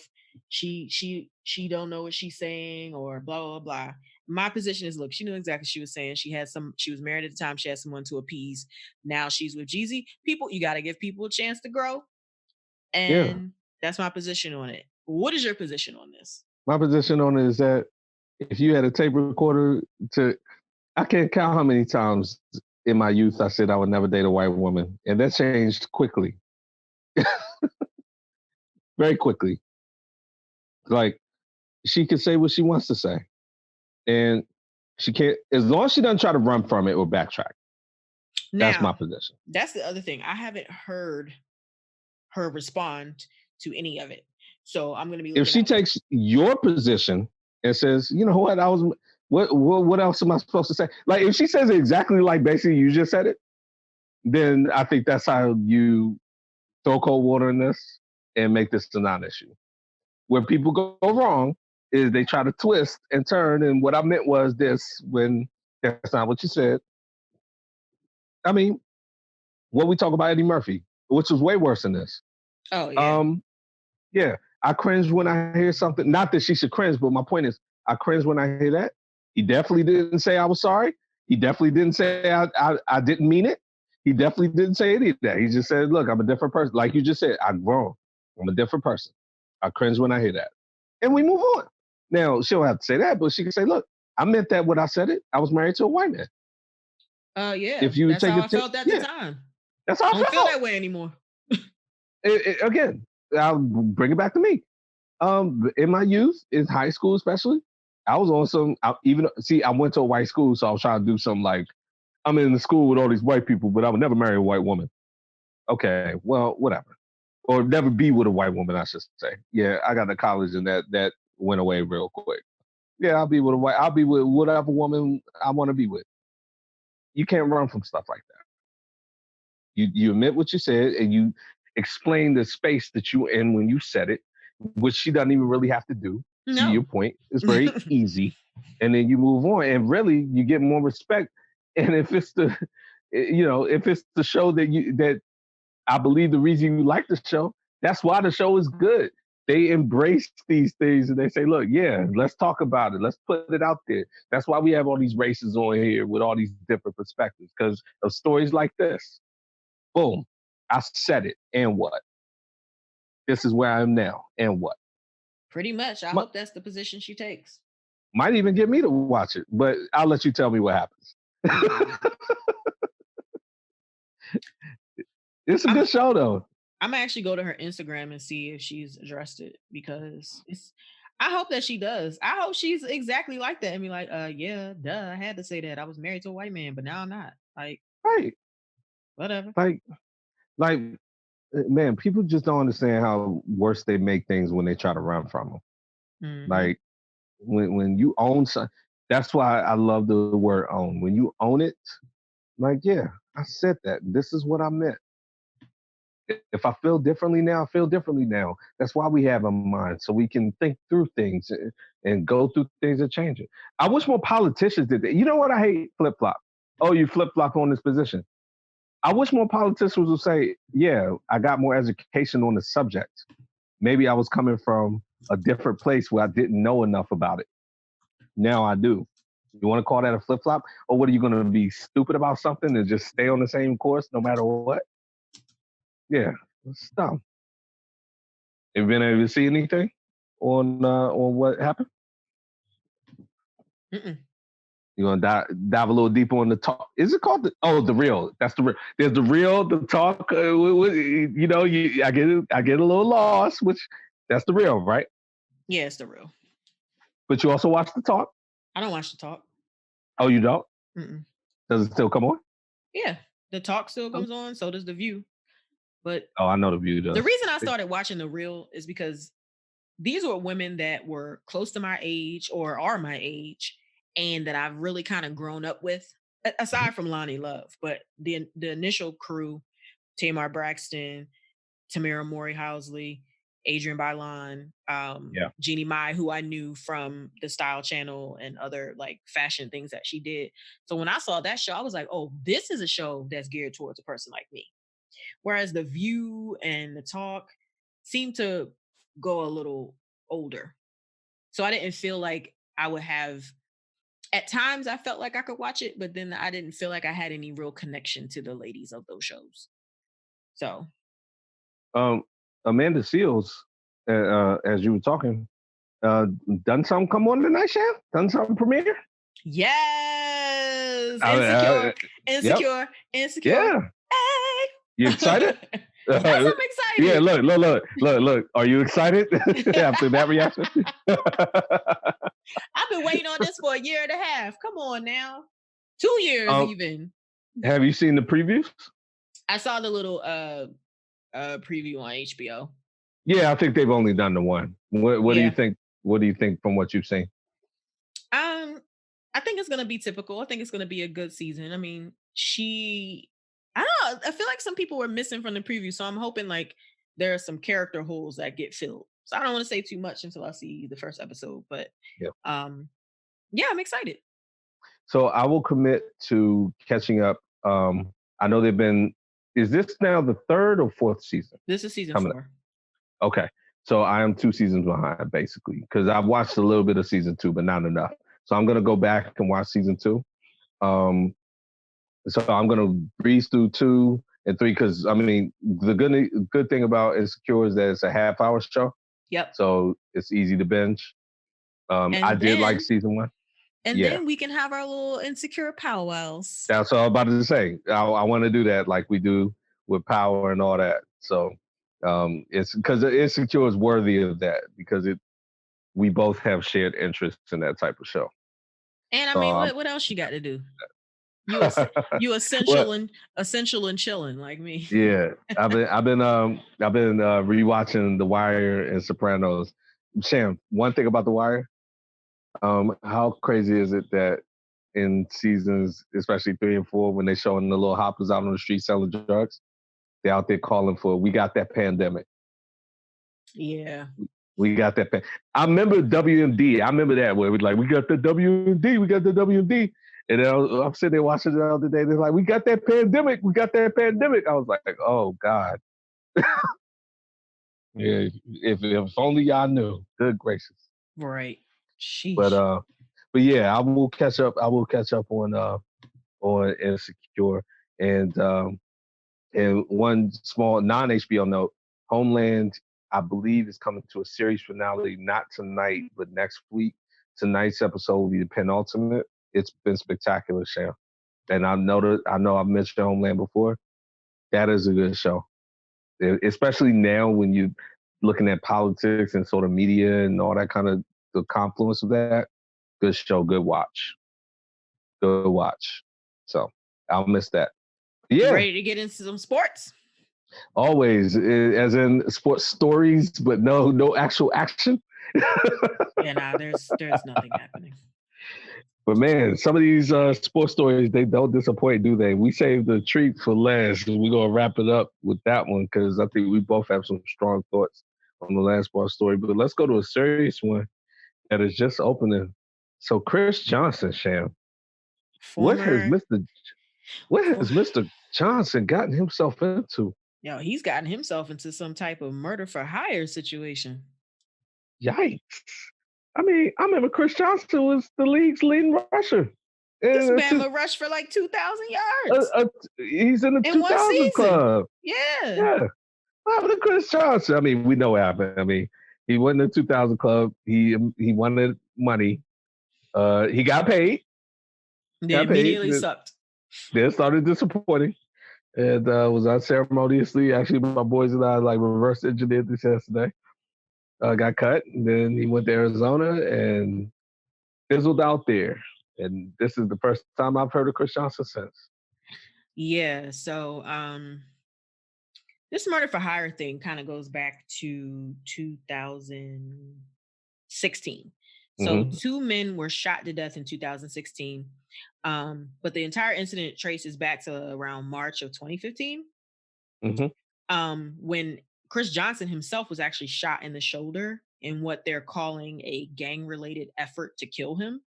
And I remember that. So the guys who believed to have shot him were shot and killed by another guy named Dominic Bolden. Why does that name sound familiar? I forget what it sounds familiar to me too. Yeah.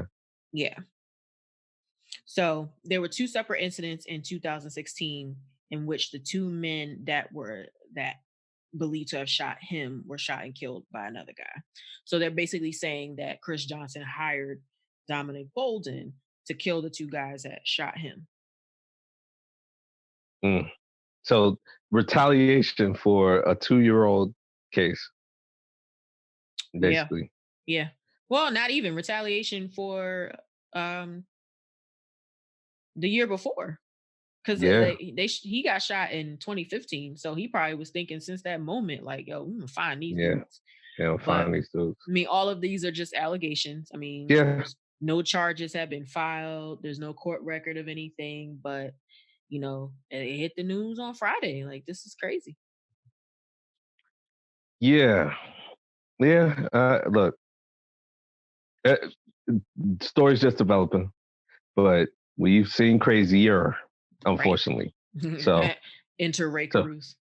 enter Aaron Hernandez. So, Yeah. so like, we definitely can't dismiss it out of hand, can we? In the NFL, but hopefully we will be able to shortly with this. So we'll see. Look, I alluded to earlier that we did a mock draft with my cousins. Um, that's because the real draft is coming up. So the real draft, NFL draft, will be in about 3 weeks, 2.5 weeks. Um, Now, it was originally planned for Vegas. They had big pomp and circumstance. It would probably have been very lively. We taped last year during the one in Nashville, and that one was spectacular. And that was the first year that it wasn't in New York, which you made your thoughts pretty strong about, which I agree with. Then let's mix it up a little bit. You had your Yeah. other reasons for getting Get it out of out of that New York. city of horrible teams. Yeah, you keep going back to New So, York for and the team suck.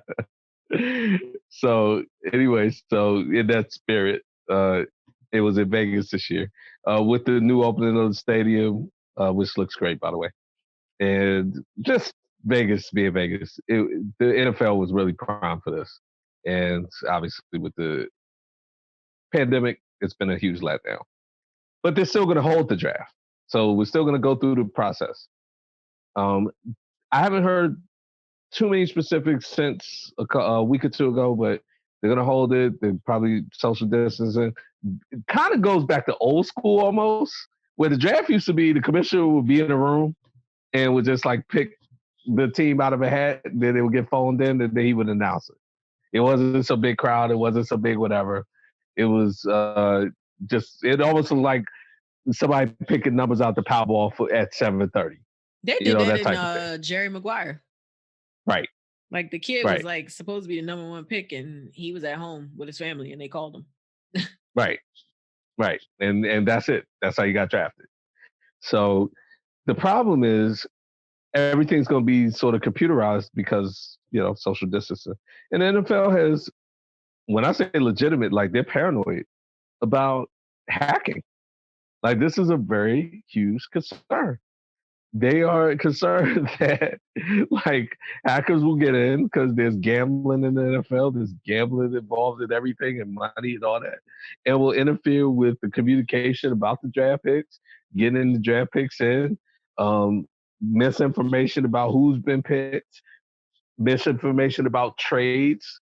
So teams trading up, trading down, and those transactions going through the NFL in real time because the draft even in physical form, is very chaotic. A lot of deals get made at damn near the last second.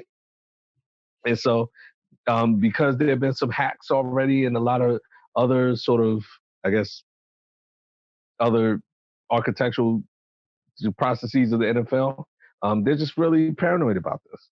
And Yeah, I but find it very interesting. I find it interesting. Not that that they would think that people are hacking. I mean, because people are hacking regular Zoomers. Like we could be being hacked right now. Yes, we could. So the that it being the NFL is huge. It's like the biggest sport in America. Right. People want to hack that.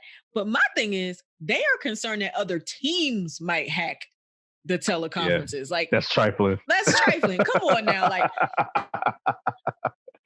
So, Bobby over there in Middlesex, Tennessee, or whatever, sitting at his computer may want to hack in, but you sitting here thinking that freaking other teams are gonna hack now? Come on. What does that say about the other teams in the NFL? So the Raiders and Eagles are working out a trade, and the Redskins are like, "Yo, I think I figured out the Zoom live right now. Like, let's get Right. in there right now." Oh, this is what the Eagles are doing. All right, cool. All right, look, this conversation never happened though. Like, I can see now. Cheryl, here's the question: do you see at least one NFL team, but probably a lot more, if they knew of some 18-year-old snot-nosed Gen Z person who knew how to hack? Do you see teams willing to do this in the NFL? I know where you're going with this, and No, hey, I'm okay. I'm not going anywhere. There's an open-ended question. y'all gonna stop doing this to this team. I look at this point, I don't put it past anybody, but I You just can't find put it. it past anybody. I just find it very interesting that the main concern is that another team would hack in, not so much the average Joe, which would seem more plausible or easier. I'm just imagining any team, somebody coming up to the GM like, "Hey, listen, I'm just throwing this out there. We so and so's nephew like got kicked out of MIT and he's looking for money. And he knows how to hack in this field, like any platform. Just put that out there." Yeah, that literally just happened on the episode of The Resident I was watching the other day. This girl not got kicked out of MIT, but couldn't afford to go back, so she hacked the hospital. Yeah, I could see some GM or some assistant GM. I could see some GM be like, "Get out of my face. This conversation never happened. But why don't you go talk to my assistant about like something else?" And then winking at the assistant, like, "Talk to this person." Yeah, like I could totally see it happening. I could totally see it happening, Sham. I'm sorry. This is a legitimate concern. NFL owners and teams are trifling, and they already colluded against Colin Kaepernick, so they're capable of anything, in my opinion. Mm-hmm. But we'll see. I'll be interested to watch the draft and how it's going to play out. We already talked about how free agency contracts are falling apart because teams can't see people face to face. So we'll see. But all right. Finally, Sham, I think we both have some strong feelings about this story. Off the NFL, on to the NBA. We still don't know what's going to happen with the NBA season. It's still up in the air. LeBreeze, he's a little distraught because his championship window is closing. So we know why he wants games to be played. But for some other players not quite on his level, games need to be played. So can we lay this out? So CJ McCollum of the Portland Trailblazers, who recently did an interview on the boardroom, said that he estimates that 150 of the total 450 NBA players live paycheck to paycheck. Ooh, that is now I think we both over the years, not Paul Pierce, but Antoine Walker comes to mind. Yeah. And there was a special called Broke, and there are a few other people that come to mind. Well, we know for a fact the statistics on athletes, and especially more so when they get out of the sport, post career, their financial situation. But it's still jarring to hear. So would you like the floor?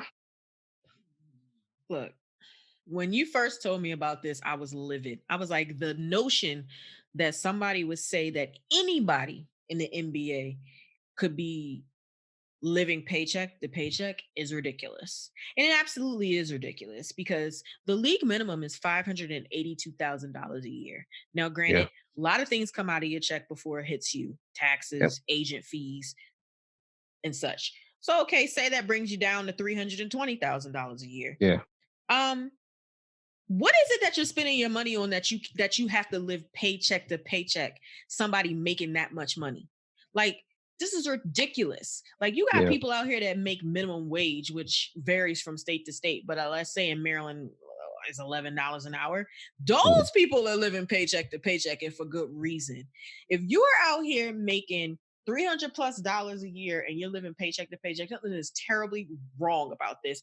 And what irks my soul about it is because a high percentage of the players in the NBA are clearly Black. And yes. A high is an understatement. Let's Like, go with like 85%. Yeah. And that's even being kind. Yes, it is. So here we go with the social economic issue that could come out of that. Acting like you never had anything, which is something that we like to say amongst our community. Here you out here acting like you never had nothing. Well, a lot of them haven't had anything. So they get out here and they spend their money improperly, and they don't have anybody advising them on what to do and how to save and do all of that. So that also is another issue in itself. But my whole thing is, don't ever come out here and say nothing like that about, especially during this economy or during this pandemic, when people are out here struggling and waiting on government checks to be able to even get through the next month, that NBA players are out here living paycheck to paycheck. Don't nobody want to hear that from you. Yeah. Now, everything you just said, like, check mark. So CJ McCollum is, I don't know the exact title, but I believe he might be the vice president of the Players Association, if I'm not mistaken. So he's one rung below, like, the ultimate authority, but he is in a position of leadership over the players. I thought that was Kyrie Irving. I think Kyrie Irving is involved in some way, but CJ McCollum definitely is. So he was doing this in the capacity of, like, I'm giving a statistic because I know this because we track it. And the broader sort of context was that he was saying, like, look, I push programs to educate more players on how better to spend their money because I know this for a fact because blah, blah, blah. Now, I think he is sharing your sentiment that this is a damn shame and we have to address it. Now, what he kind of then took us down further the rabbit hole is, okay, so of that 150, I'm not even going to give a number, but a large percentage of it is just foolish spending, whatever, jewelry, cars, just depreciables, all that. But then even beyond that, and even for the people who aren't in that 150, who may not be living paycheck to paycheck, but will be broke like immediately after their career is over, you got guys who basically, okay, once they get on, they bring everybody with them, their family, their friends, everyone. And all of these people, even if those guys aren't spending money on jewelry, whatever, they definitely spend money. They invest. They have a friend who has some cockamamie idea that wouldn't get past the light of day under other circumstances. They pour money into that. All their family's debts, they pay all of those. Like, they do all of that. They buy houses for everyone. They buy not necessarily cars because they're sitting there saying that, they even say to themselves, like, I'm not going to spend all my money on jewelry and cars and going to a strip club and doing all that. Like, I'm going to be cool, but I need to take care of everyone. And what he was trying to say is these guys are trying to save everyone, but at the same time, they're not looking beyond that to building a foundation for themselves so that they can have something beyond their basketball career. And he was like, this is a stark reminder that the second that check stops, like, the party is over, quote unquote, for you and everyone else that you're trying to support. Like, that's basically. That's essentially what happened to Antoine Walker. That's exactly what happened to Antoine Walker. Walker, he didn't. From that and the bad real estate investments he made. Well, that's my point. He thought he was doing, like, okay, I'm going to take my money, I'm going to invest in real estate, I'm going to invest it. And look, it's disproportionately Black, but this happens to white players a lot. Like, I've heard a lot of, especially like quarterbacks and all that kind of stuff. They buy these restaurants, they're getting these real estate deals by strip malls and all this kind of stuff, and getting bad business with either shady people or just bad businessmen, period. And then those are the same people suing their business managers, suing these ex-partners because their money was mismanaged. Unfortunately, I say that because I know of the community in which I speak. Yeah. I know people who, as soon as they get money, what do? They go out and get a nice car. Okay, Oh, agree. you bought a Mercedes, but you still living in the projects. Like, Especially in the NBA. Yes. and it just in life in general, like in the Yeah. neighborhoods that I grew up in, I would see people get a little bit of money and they would just go ahead and just buy a freaking Mercedes or BMW, and you still living in the hood. Yeah. Put your money into some equity, some real equity. And the problem with Antoine Walker was he bought those properties and then mismanaged them, and then he became a slumlord. Then those properties Yeah. had to be taken back by the local government. And he was had an entourage of like 10 people he took everywhere. So that's 10 mouths to feed, 10 plane tickets to buy, 10 of everything that you were spending, and you went from having $180 million to none. He also made let's just call it less than smart relationship choices. I mean, that didn't help. I don't. That didn't help. It didn't help. It's not the reason. Like he likes to paint that as the reason, but that's not the reason. Definitely not. The reason is you was trying to pay for 10 people every time you went somewhere. Like, no. Yeah. But yeah, and I'm looking at some of CJ McCollum's quote. He said, and this is one thing that we talked about episode 60, I want to say, maybe extra episode 59. Generational wealth. And one of the things that he said is that, like, you know, a lot of players, based on what he's seen and experience and the research that he's done, that they either mismanage money or aren't in the position to make the right decisions financially because they're the first generation of wealth. And he said basically what I said: it's hard to manage money when you've never had it before and everyone around you has never had it before. You act like you never had anything before because you haven't had anything before. Correct. But that's where the NBA has to come in and do, because I know they do this with football. They do like a little crash course and like how to, with all the rookies, how to handle your money, what you should and shouldn't do. They link them up with financial advisors, which aren't always the best. Do you know that the NBA does this type of thing too? I think he alluded to the fact that they do. Like he was actually trying to link this with that. Now, I think you just said it. Both leagues can do that, but I think both leagues are like, look, we'll put the course, but just like you could put a class in a school, that doesn't mean people will walk out and they're smart, you know. So I think structurally they'll say, look, we have the tools there and resources if people want to use them, but we're not going to hold their hands through this. But he has alluded to, we are trying to get these guys more involved in these types of programs to address that issue. Is what I saw. And like I said, I believe he's in a position of not ultimate leadership, but he's in the leadership structure of the Players Association. Yeah, he's the vice president. He's behind Chris Paul? Yeah. Yeah. But I think this was the end. I think he was only supposed to be it for 2 years. Because I heard rumblings of Kyrie Irving being the next vice president, but I don't know. You know what? I think I heard what you're talking about too. And you know, and now we won't go too long. We're about to wrap up.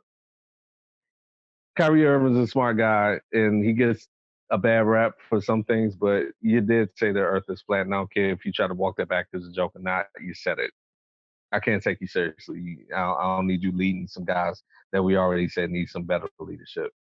And every team you try to lead on the court performs better in your absence. So let's just keep you on the sidelines, concierge. That's my Kyrie Irving rant. He's the newest vice president to the executive committee of the NBPA.